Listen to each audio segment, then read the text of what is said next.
ఇళ్ల స్థలాలు, టిడ్కో ఇళ్ళు, అలాగే కాలనీలో మౌలిక సౌకర్యాల కల్పన ఈ సమస్య మీద సిపిఎం పార్టీ ఆధ్వర్యంలో మేము సైకిల్ యాత్ర నిర్వహిస్తూ ఉన్నాం. ఈరోజు 5వ రోజు పెంటపాడు మండల కేంద్రానికి చేరుకోవడం జరిగింది.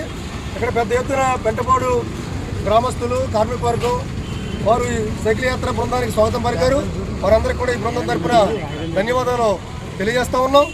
ఈ రోజున 1,00,000 మంది లబ్ధిదారుల సమస్యగా ఈ సబ్జెక్టు ఉంది.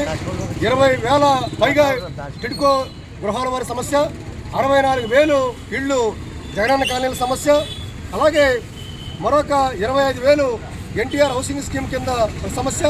ఈ రకంగా 1,00,000 కుటుంబాలకు సమస్య పైగా ఈ సబ్జెక్టు ఉంది. మేము ఇప్పటికే 5 రోజుల నుంచి వందలాది ప్రజానీకాన్ని మేము కలుసుకోవడం జరిగింది. చాలా చోట్ల భూమి పూడిక అవ్వకపోవడం, అలా భూమి పూడిక అయినప్పటికీ కూడా ఇళ్ల నిర్మాణానికి తగినంత లోన్లు మంజూరు కాకపోవడం, అలాగే కొన్ని చోట్ల ఇల్లు నిర్మించుకుంటే రోడ్డు కానీ, డ్రైన్ కానీ, మంచినీరు కానీ లేక చాలామంది ఇబ్బంది పడుతూ ఉన్నారు. కొన్ని కాలనీలకి అయితే దారి మార్గం లేదు.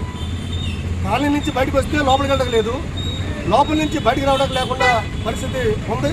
దారి మనకు ప్రధానంగా కనబడుతూ ఉంది.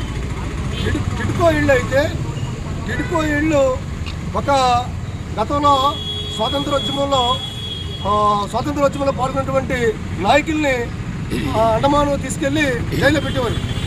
అదే రకంగా ఇవాళ టిడ్కో ఇళ్ళు ఎలాగున్నాయంటే అండమాన్ జైల్లో పెట్టినట్టుగానే ఇక్కడ టిడ్కో గృహాల పరిస్థితి ఉంది. ఎందుకంటే స్లాబులు లీక్ అయిపోతున్నాయి, వాటర్ పైనుంచి కిందకి నీళ్లు కారిపోతూ ఉన్నాయి.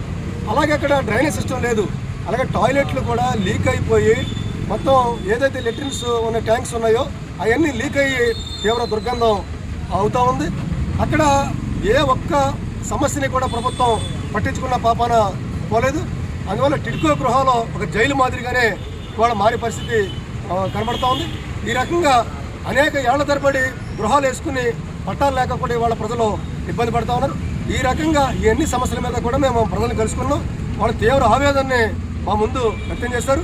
అందువల్ల ఈ సమస్యల పరిష్కారం కోసం ప్రభుత్వం దృష్టికి తీసుకెళ్ళడం కోసం, అలాగే ప్రభుత్వం కూడా ఇవాళ మండలాల్లో, గ్రామాల్లో 3 సెంట్లు, పట్టణాల్లో 2 సెంట్లు ఇస్తామని చెప్పింది.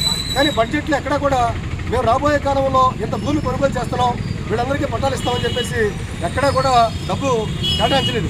కాబట్టి మేము ఈ బడ్జెట్లో భూమి కొనుగోలు కోసం కూడా నిధులు కేటాయించాలి, మీరు ఇచ్చిన హామీ ప్రకారంగా 3 సెంట్లు 2 సెంట్లు ఇవ్వాలని చెప్పి కూడా మేము డిమాండ్ చేస్తున్నాం. మొత్తంగా ఇళ్ల సమస్య పరిష్కారం కావాలంటే బడ్జెట్లో తగిన నిధులు కేటాయించాలి. నిధులు కేటాయించకుండా టిడ్కో ఇళ్ళు అయినా, కాలనీ ఇళ్ళు అయినా ఎక్కడ కూడా సమస్య పరిష్కారం కాదు. వాటి కోసమే ఈ సైకిల్ యాత్ర నిర్వహిస్తున్నాం. ప్రజల నుండి పెద్ద స్పందన వస్తూ ఉంది, అలాగే తీవ్ర ఆవేదన కూడా వ్యక్తమవుతోంది. మేము ఈ సైకిల్ యాత్ర చేసి 15వ తారీఖున